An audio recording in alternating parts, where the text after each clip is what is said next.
iOS 27 doesn't feel like a normal iPhone update at all when you zoom out a bit. On its own, more apps finally working properly in landscape is nice, but not exactly headline material. Apple Music, podcast, fitness, health, reminders, home, shortcuts, weather, voice memos, Find My, Apple TV remote, all of these now properly reflow when you rotate the phone. Sidebars appear, layout shift, controls move into more desktop-like positions, and suddenly the whole system feels less portrait first than it has in years. And that's where the iPhone Ultra starts to become impossible to ignore in all of this. Because this isn't just Apple polishing iOS for current devices, it feels like they're slowly unfreezing parts of the OS that were locked down for over a decade. There's a reason landscape support suddenly matters again. It's not because people suddenly started rotating their phones more, because if anything, most of us are becoming too lazy to rotate our phones, hence why vertical content is a big thing now. But why Apple's doing this is because something's coming that makes that orientation really important again. Even apps like Messages, which already supported landscape, are now getting refinements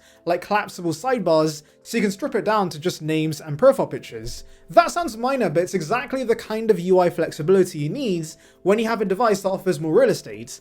And then you've got live activities finally behaving properly in landscape on the dynamic island, which again feels like Apple quietly making sure system level UI doesn't fall apart when the device is used differently. Now zoom out further, and this is where things start to point directly to the iPhone Ultra, because Apple didn't just expand landscape support randomly. This is happening exactly at the same time iOS 27 is in beta, which is of course expected to release to the public in September, around the time the iPhone Ultra launches. That timing isn't subtle anymore. It's Apple very blatantly making things clear that a much larger iPhone is coming. And you can kind of feel that Apple's preparing for a very specific shift in how people use the iPhone. Not just bigger screens, but fundamentally different screen behavior. The apps themselves now lean more heavily into sidebars in landscape. It's almost like Apple's quietly testing a hybrid between iOS and iPadOS patterns without fully admitting it yet. That matters because a foldable device doesn't just need bigger UI elements, it needs a UI that knows when it has space and actually uses it properly.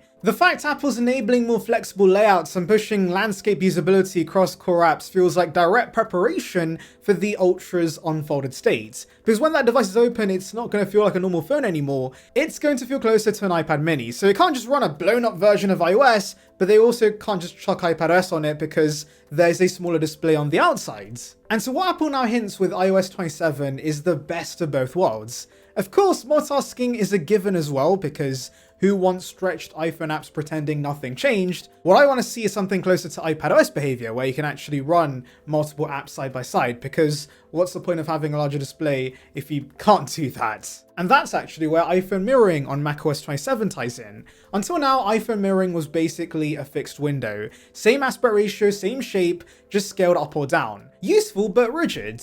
Now in macOS 27 that changes. You can actually adjust the aspect ratio of the mirrored iPhone window with different supported layouts to snap into place rather than staying locked. And depending on the ratio, apps even shift behavior. Some start resembling iPad layouts if they support it.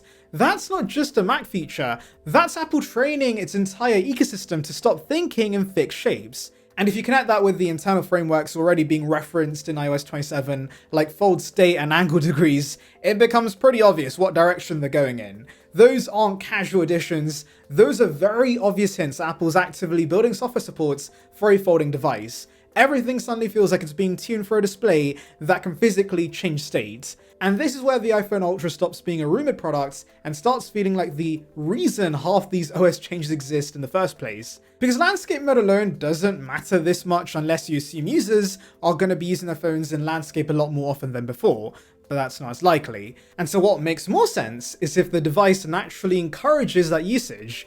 A Foldable does exactly that. When it's unfolded, you're not holding a narrow portrait slab anymore. You're holding something closer to a 4x3 style canvas, which is what's being rumored for the Ultra. That's much closer to an iPad than a traditional smartphone. And personally, I think that's a very smart decision, because what do people actually do on tablets? Watch YouTube, watch Netflix, browse websites, read articles, scroll social media. And so having a wider display works brilliantly for that. And also, that instantly changes what apps are supposed to do with space. Also remember that because this thing has a hinge, a lot of people are going to prop it up like a mini computer, and so that's where the landscape mode changes are going to come in handy. Samsung already promotes this as a feature called Flex View, and even the aforementioned code references suggest that Apple's doing a similar thing with their Ultra, and so this all ties in. Also, by the way, click that subscribe button, it would be appreciated. Anyway, if I'm being honest, software is really where the Ultra lives or dies. Not on the hinge, not on the crease, not on the camera or the crease being slightly visible, it's a software that people are going to care the most about. The hardware can be spectacular, but if people don't actually get more done with the additional real estate, the product's going to be useless. Apple seems to understand that, which is why iOS 27 feels more deliberately geared towards flexibility. It's not flashy, but it's structured in a way that feels like preparation rather than iteration. Even macOS 27 being tied into this with iPhone mirroring changes reinforces that idea. Apple's basically building a cross-device system where iPhone content is no longer stuck in one rigid frame. It can stretch, reflow, and adapt depending on context, and that's exactly what a Foldable needs. Also, I do want to mention that normally when Apple introduces a new hardware category, software support lags slightly and then catches up over a few cycles. But here, it feels like they're doing the opposite. They're shaping the software environment first, so that developers and users are already used to the behavior before the hardware even arrives, which helps the Foldable feel polished from the get-go. It's almost like they're trying to avoid the usual first-gen Foldable problems, where sometimes apps are unoptimized and it feels like a stretched phone pretending to be something else. As I said, the timing of all this lines up way too neatly. iOS 27 is in beta right now, but the public release should be around September, and while the iPhone Ultra might not release immediately in September, it's definitely going to be announced in that window. And so that's not accidental pacing, that's coordination. They know what they're doing over at Apple. And if Apple can deliver proper multitasking and not just scaled iPhone apps, the Ultra could actually feel like a new category instead of just a novelty. Being able to resize apps, switch layouts, and properly use the additional screen space is exactly what separates a Foldable that people actually use from one that just looks good in a demo. I'm really excited about the Ultra, but yes, I know it won't be for everyone because it's going to be over $2,000. Honestly, even I doubt I'm going to actually keep one, even if I will review it.